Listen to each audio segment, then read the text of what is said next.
got sick of doing them, stopped enjoying it, but there's been a few times since I last made a video where I thought, oh yeah, that could be quite cool, I wouldn't mind doing that. Just didn't end up bothering, but yeah, I think now is the time to maybe start doing some videos again, but not going to put any pressure on myself. We'll just do them as and when I fancy it. So, with that in mind, let's get into predictions then. I've watched both Footy Facts ASMR's prediction video and Clem ASMR as well. Both friends of the channel. And yeah, they were really interesting and probably part of the inspiration for me wanting to make another video. So shout out them, absolutely. I made these predictions actually about a week ago now. So yeah, this was before I started watching any kind of other YouTubers' predictions. So these are entirely my own. But yeah, let's get into it. So 20th, I have Southampton. It's funny, I commented on Footy Facts' video. He literally had the exact same thoughts that I did, which was that I see these doing a Burnley. I think that the manager, is just a bit of a philosophical zealot. He's not going to change his style of play. He's going to try and play it out from the back. They're going to try and play tiki-taka and just get absolutely spanked a lot of the time. I think that here's a prediction for you. I think that whatever the highest defeat is in a single game this season, I think Southampton will be on the end of that. I wouldn't be surprised if they got beat like 6-0, 7-0 in a game or something like that to an Arsenal or a City, because I just don't think they're going to change the way that they play, and I don't think that the quality is there. I like some of their players. I like the likes of Flynn Downs. Can Adam Armstrong do it in the Prem remains to be seen, but had a really good season last season, so we'll see if he can step that up. But yeah, it's difficult for them. 19th, I have Leicester. So I think that they are going to get a points deduction this season. From what I've seen details of, I don't think it will be in the 2 to 4 points realm. I think it will be more likely in the 6 to 10. So that's going to hit them hard. I think that losing your manager and your best player is going to hit anyone. I think they're about to bring in Adam Kozek. Can he replace Kane and Dewsbury? Oh, we'll see. Can Patson Daka step up? Jamie Vardy's another year older. Ricardo Pereira was incredible in Maresca's system, but Steve Cooper's not going to play the same, so what will happen there? I actually really like Steve Cooper as a manager. I just think that the ask is too much for them, unfortunately. But I really like Leicester as a club, to be honest. But I think that the ask is too much, so we will see.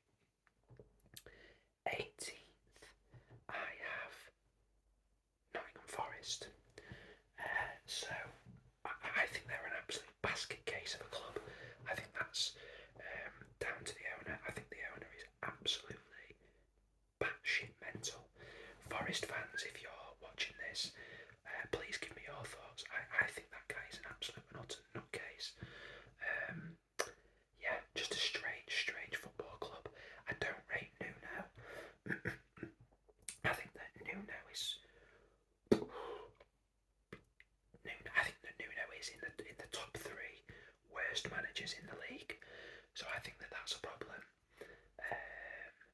Yeah, I just don't see it coming together. that it will go down potentially till the last day, but I've got not Forest just going down this season. 17th, I have Ipswich. So yep, I've got them staying up. I think that morale and kind of buoyancy and momentum is a big factor, and I think we see this time and time again in promoted teams. I think that of the 3 promoted teams, they have the most momentum and buoyancy. First time in the Prem in 20 years. I think that McKenna's done amazing. They're looking to switch to the back 3 now. I think Leif Davis as a wing back will continue to get a lot of assists. I've put him in my fantasy team this year. I think he's going to get a ton of assists. I think he'll get an England call-up as well. That's one of my shouts this season. I think, they've got Calvin Phillipson on loan. Could be inspired. Might not be, but that doesn't matter because, they've already got an established kind of deep defensive mid partnership in there. They're workhorses and they play a lot of bounce passes off the defences into the wide areas. I think there's talk about them going and getting Sammy Smodic as well as a striker, who I think is unreal. If they do that, amazing. Sorry, just clear my throat. Amazing for them if they do go and get Sammy Smodic. So, yeah, I think there's just a lot of momentum there. A really good system. I think, unlike Southampton, I think that the way that they play, they won't get picked apart, week in, week out, like I think Southampton will. It's not a naive tactical setup, I don't think, put it that way. So yeah, I think that they've got a lot of momentum to just about stay in the league.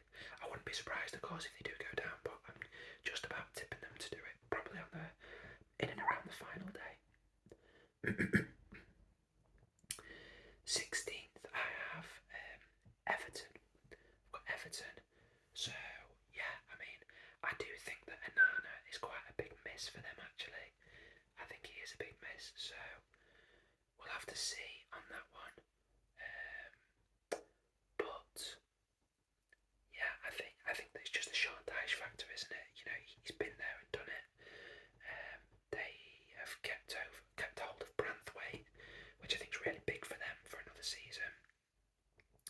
And the squad is pretty settled. Other than Anana going, the squad is settled. Can Calvert-Lewin stay fit? That's a big factor for them. It feels like we say that every summer, but yeah, I think they'll just about do enough. I think that they could be in a relegation fight for parts of it, particularly if we see Calvert-Lewin out for an extended period. But yeah, I think they'll just about do it. 15th, I've got Wolves. I think Gary O'Neill's done a really good job there.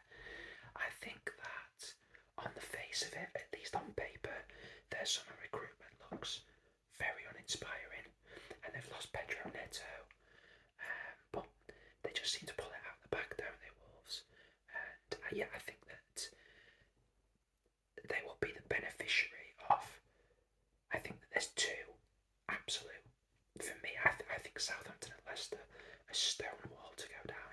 I think they'll be adrift in the same way that Burnley and Sheffield United were last season. I think they'll be a beneficiary of that. It should be about fine. They'll be kind of fine. 14th, I've got Fulham. Again, I think they've got a really good manager in Marco Silva. I think that losing Palhinha is a big loss for them.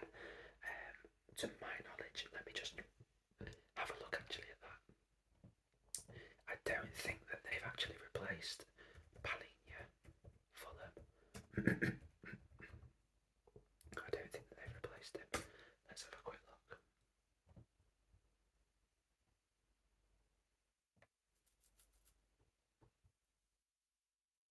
No, they haven't. Yeah, they haven't. And they've kind of got Emil Smith Rowe, who by all accounts has done well at the end of pre-season. So they've got more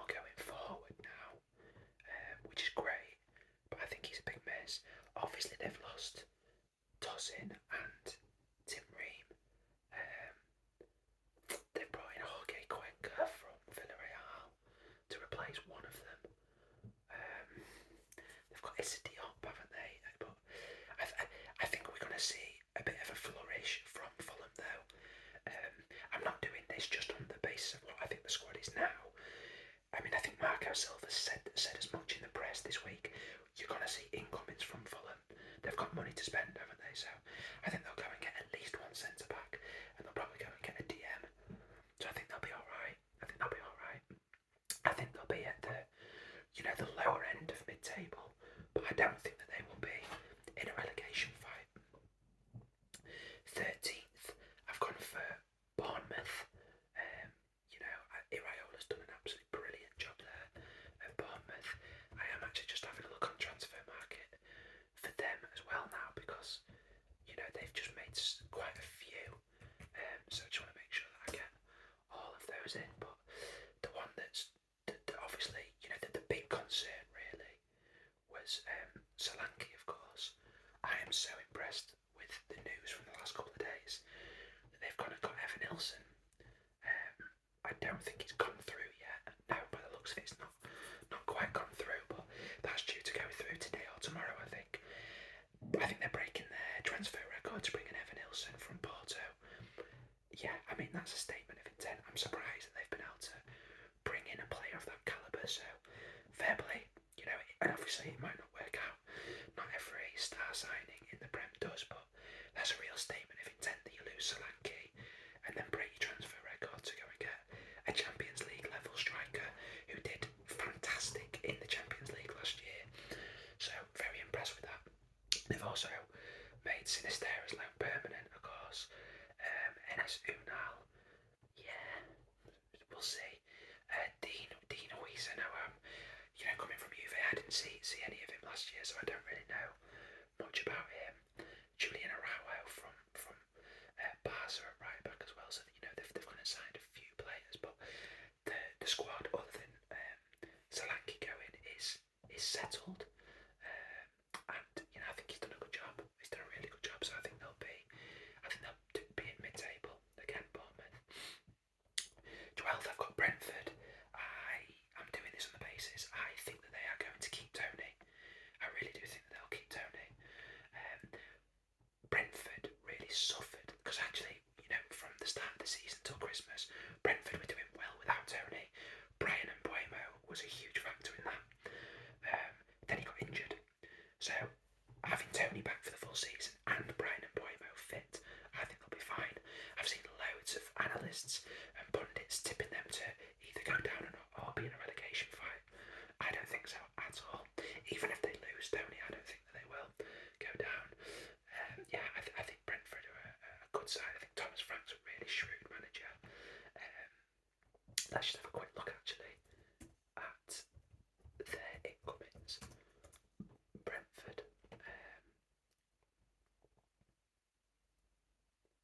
They brought in Thiago, didn't they? But we know that he's out until Christmas. But yeah, of course, Fabio Carvalho. I'm really interested to see how they fit Carvalho into the system. If they go 4-3-3, is he going to change the system? Is he going to go kind of with a 10? Or will he play as part of kind of a marauding midfield, the attacking one in a midfield 3? Probably something like that. Will they try him out left in certain games instead of Visser? But yeah, I think, there's some depth there now. Good side, really good side. And Ethan Pinnock, I think, is one of the best centre-backs in the league. I really rate Brentford. So I've got them in 12th. 11th. So far, guys, probably no surprises. Some of you might think, oh, Forest going down. That's a slight surprise to some of you. This one is probably going to be a big surprise. I want to make it clear, I want to caveat here. I'm not trolling here. I am genuinely not trolling with this. I really looked at this. I've studied loads of stuff. It took me probably a few hours to make these predictions.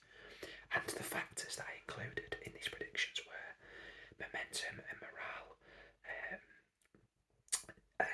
where I think teams are at in terms of potential injuries and how their schedule might hit them this season, as well as the quality in their squad, and then also the level of kind of the manager, as well as the tactics. So all those things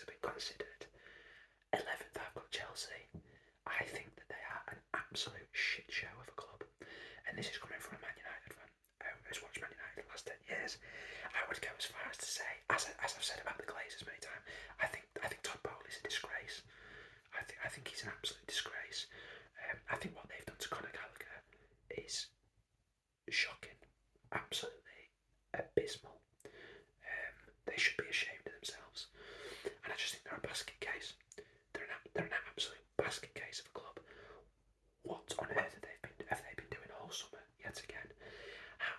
I know people talk about like 50 players on the books, but a lot of them are out on loan, aren't they? But let's just count up. Let's count up the players that aren't out on loan right now. So,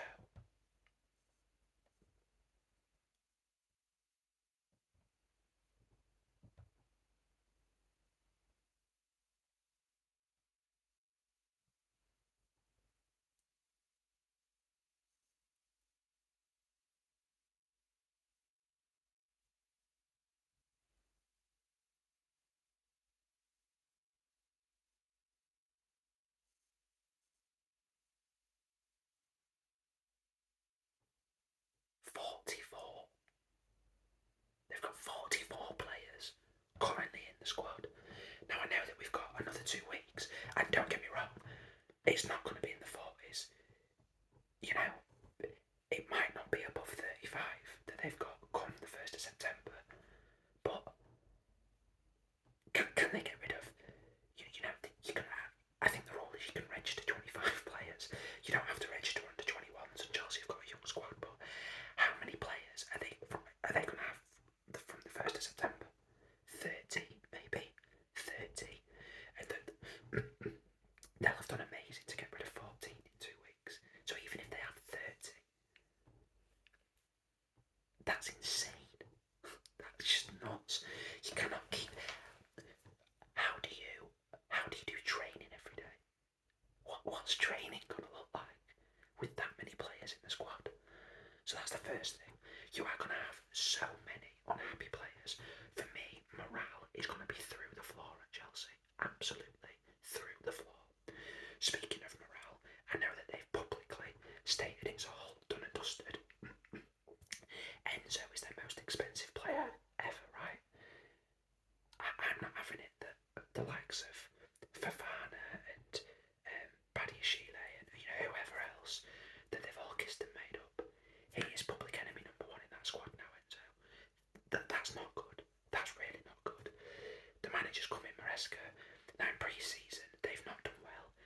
He's doing a Bielsa style man-to-man marking system and playing it out the back and making mistakes. And how do you gel? All these new signings. I think they're a mess. I think they're an absolute and utter mess. And I'm going for 11th. I might be sat here with egg on my face. I've seen certain people predict that they'll get top 4. Top 4, not for me. Not honestly, no chance, not for me. But hey, look, if it happens, I'll hold my hands up. But yeah, I've got 11th. Let me know your thoughts. 10th, I've got Brighton. Now, as for the last probably since they came in the Prem, every summer I am saying I can't wait to watch Brighton. I just think that I am genuinely at this stage in awe of them. I'm in awe of. I think they're maybe the best run club in the world. Tony Bloom is just a genius. I think they've done incredible. So yeah, on the face of it, you look at it and go, crikey, 31-year-old manager, only had 1 season in senior football. That sounds mental. At this stage, we've just got to trust them. They just get it right every time. Every time, whoever they bring in, it goes well. The signings that they make, it goes well, So yeah, I think that Brighton will do well, and I think they'll finish 10th. I love some of their signings. I think. So I went to a game at Lille. I think it was last season. I think Brighton signed Belabor at the end of the summer window from Lille. I watched him, I think, in the August. Balliol game, phenomenal, and I think he'll step up. I think he will start most games, but Labour, trust me, he's a player. I went to watch Feyenoord last year as well, and Matt's FIFA, he was Arne Slot's linchpin at Feyenoord. Great bit of business. Apparently he's been absolutely mustard in pre-season. He is my shout for new signing of the league, Matt's FIFA. And funnily enough, as soon as Liverpool failed in signing Zubi-Mendi, I thought, why didn't you go and get Matt's FIFA? Obviously he's worked with Slot.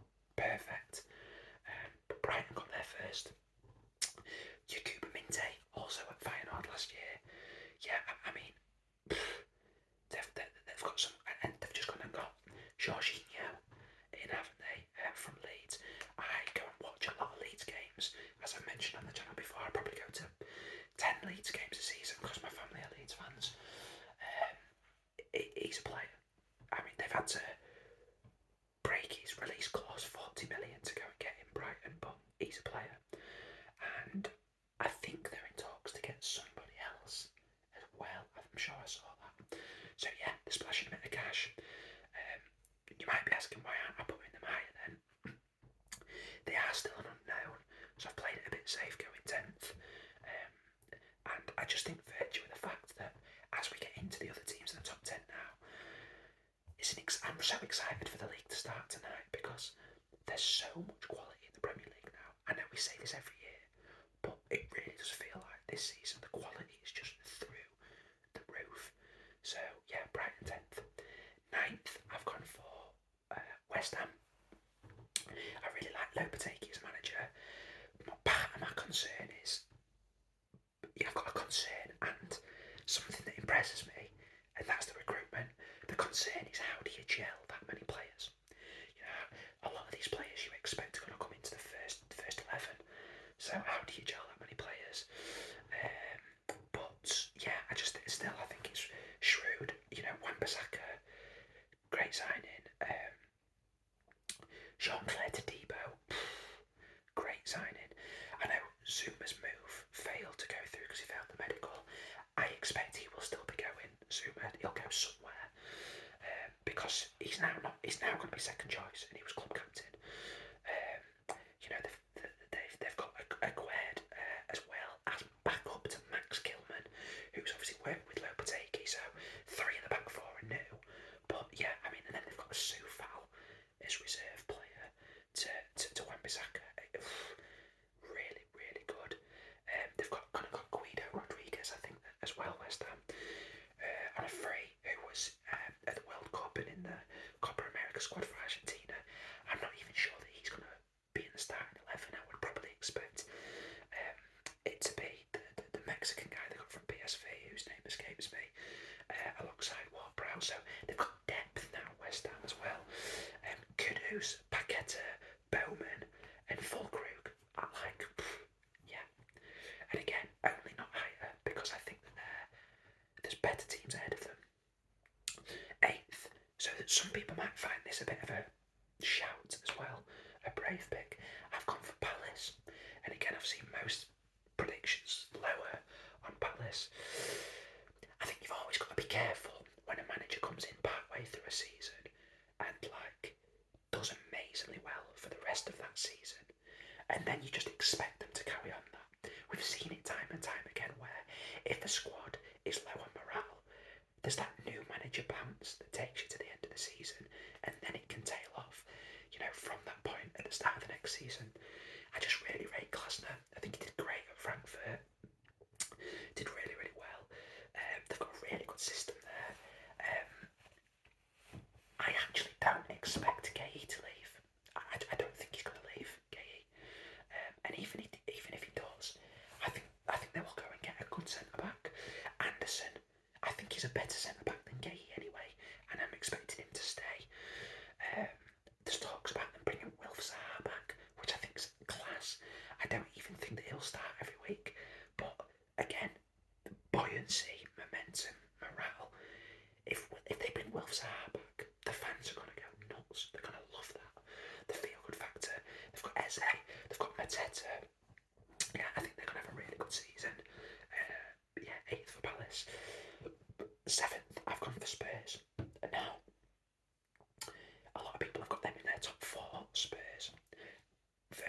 I'd say. I'm just a guy. I could sit down with a couple of pints and a bag of crisps and just like watch 2 hours of Ange Postecoglou press conferences. The Yves Bissouma laughing gas press conference that he did yesterday, I just thought, this guy's amazing. Like, he's so refreshingly honest, and he's just a nice bloke with a really good head on his shoulders. You know, just super sensible and not afraid to say what he thinks. And you know, more often than not, you find yourself going, yeah, I completely agree, Ange. Why I've got them so low is the same reason I've got Southampton 20th. I think that he's a philosophical zealot. We saw this against Chelsea with the 9 men. He will not change. And I just think that they're too exposed. I think with Solanke, I think it's a great signing, by the way, because he really does press from the front. He backs as well. Great signing. Very good stylistic fit for Spurs. But I think they'll be too exposed. And again, I think they're a victim of the fact that there's teams that I think are just on the ascendancy above them. So Spurs 7th. 6th, pains me to say, as a Man United fan, but I've got Man United 6th. So I think De Ligt really could be quite a transformative signing. And we've got Lenny Yoro as well. Just like, we've gone from centre-back being probably the biggest problem position in the team to now. I think most teams in the league would envy, you know, our defensive options. I really do. You know, if you're thinking of Lenny Yoro, De Ligt, and Lisandro Martinez, pick any two from 3 and make pairings out of them week in, week out across Europe and the Premier League. Most teams in the league bite your hand off. Yeah, I think it's really good. I think Lenny Yoro is a great signing. Mazraoui, I think, is a shrewd signing because I think a lot of the time he will play at left back, like we've seen him do for Morocco when Ashraf Hakimi will play at right back, he'll play at left back. He's played left back for Bayern as well a lot. And we've got injury problems. So I think, for example, tonight we will see Mazraoui start at left back, Dallo at right back. When everyone's fit, I think Mazraoui will be a squad option. But again, he knows Ten Hag's system. He concerns me defensively, Mazraoui stepping into the Premier League, to be honest. But hey, I think when everyone's fit, he's not going to play in the big games. So yeah, that's good business. I think Xerxes is an interesting one. Not expecting too much from him, but it's an interesting one. And again, we had 1 fit striker last season. We're now going to have 2. So that's it's got to be better, right? I'm very excited about Ahmad. Very, very excited about Ahmad. And I also think, you know, the Grand Canyon problem that we had where Ten Hag plays a deep defensive line because there isn't the pace in the defence. Then you play Casemiro on his own, or even if you had Kobe sort of near him, they're really deep. And then you've got 4 attacking players that are pressing from the front, very easy to pass around, and so there's a huge gap. There's no compactness in the 11. I think that there now will be that compactness because whether you play Lenny Yoro or De Ligt, they're quick enough to play with a high line. I think we will play with a much higher line now. And also, I think that in the bigger games, he'll sit Kobe next to Casemiro. So I think the huge problem that Man United had last season, I think that's been rectified. I genuinely, hand on heart, truly think that's been rectified. And I'm really pleased about that because that is the worst thing I've seen as a Man United fan in 10 years since Fergie left. I despised it. But I think that Rashford concerns me. I think the attacking potency we don't have. We don't have that out-and-out goal scorer that the teams above us have got. So we're missing that. But I think it's a transitional year for us. I think that we will do well in the Cups again. I am betting on us to win the Europa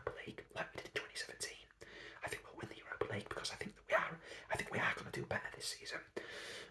But, you know, look, I'd like to think I'm not the typical entitled Man United fan. And me saying we're going to finish 6th doesn't mean that I think we're going to be shit. I just think that we're not entitled to get in the Champions League. And I think the 5 teams above us are just brilliant. And we're just not quite there yet. And I'm fine with that. If we finish 6th, do well in the Cups, win the Europa League, I'll be fine with that. If we see progress in the style of play, you know, I'm cool with that. So yeah, 5th, I've got Villa. Now, again, a lot of people, I've seen people put them as low as 10th, and 7th or 8th seems to be about the consensus that I've seen. And people are doing the Newcastle thing. They're going to get Champions League football. It's going to hit them too hard. They'll have loads of injuries, or they just won't be able to keep up with it. So they're going to plummet. Well, I do think that will hit them. I think it will hit them, but not enough for Man United and Spurs to take advantage of that. I think that they've bolstered the squad. I think, although they've lost Douglas Luiz, I think they have more squad depth now going into this season. I think they've been quite shrewd about that actually, and I'm quite impressed. Yeah, I think they've got, you know, 2 11s that are quite good. Yeah, I do fancy them to do well, Villa, but have a bit of a drop off. I actually think this season that, unlike last season where you had Spurs finishing 2 points behind Villa, I think there might be a bit of a gap. So I think Spurs, Man United, Villa will be reasonably close to each other, and then I think there'll be a bit of a gap to the top 4 then. So we'll have that traditional gap that we've had for many, many seasons gone by. But yeah, Villa fans, let me know what you think. Champions League football, you can have some amazing away days, guys. Some amazing nights at home, like Newcastle had last season. If you finish 5th, particularly as 5th might be enough with the new co-efficiency rules to get your Champions League football again. I'm guessing you'd be happy with that, right? 4th, I have gone for Newcastle, and again, seen loads of people down on Newcastle. I don't get that. I think that not having. So here's the thing, right? One thing that I didn't mention about Spurs, Ange's system is so physically intensive.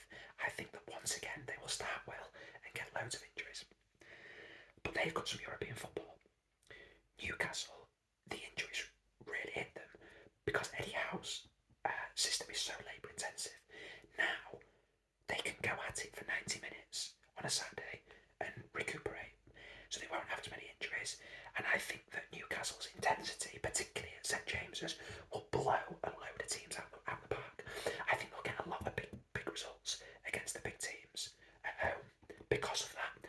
You know, let's say City have played Wednesday, and then they go to St James's, and Newcastle have been rested all week. I think they'll just run them into the ground.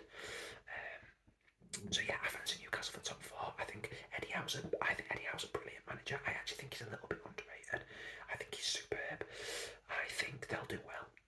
And barring them just getting bad luck and therefore having an injury crisis, yeah, top 4. 3rd, I've gone for Liverpool. Now, I think if Liverpool finish 3rd under Arne Slot, I think people will go, yeah, that's good. Yeah, that's good, that. He did alright. And I think people will undersell it and not recognise how brilliant that is. You know, I'm backing them for top 3 to finish 3rd, and I think if that happens, he should be getting his flowers at the end of the year, because following Jurgen Klopp and trying to pick the squad up, I think he'll have done a phenomenal job, and I think he will. I think he'll finish 3rd. I really rate him as a manager. Did amazing at Feyenoord. Yeah, and I just think they play narrower and they play much shorter passing in his system. I think it's going to suit a lot of their players. We're already seeing Jota, you know, do really well in pre-season.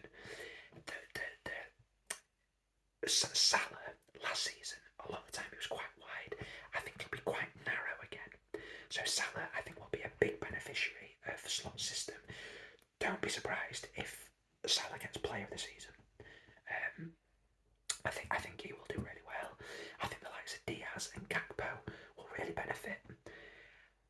I do think, hence obviously they were going to go and get Subi Zamendi, by the way, would have just been absolutely perfect for this slot system. Like, you couldn't pick a player other than Rodri who would have been better for this system.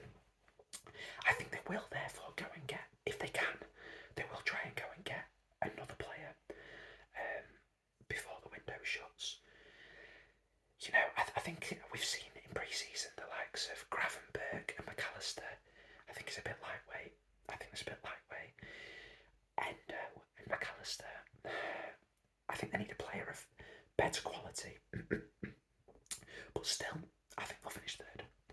Second, I have gone for Man City. I think this is the season where it does slightly unravel a little bit. I think Alvarez is still a huge miss. It's a huge miss that people are underplaying. Got the fourth most minutes in the league for them last season, Alvarez. You know, some of the players have had their heads turned. They're a little bit older, the likes of De Bruyne.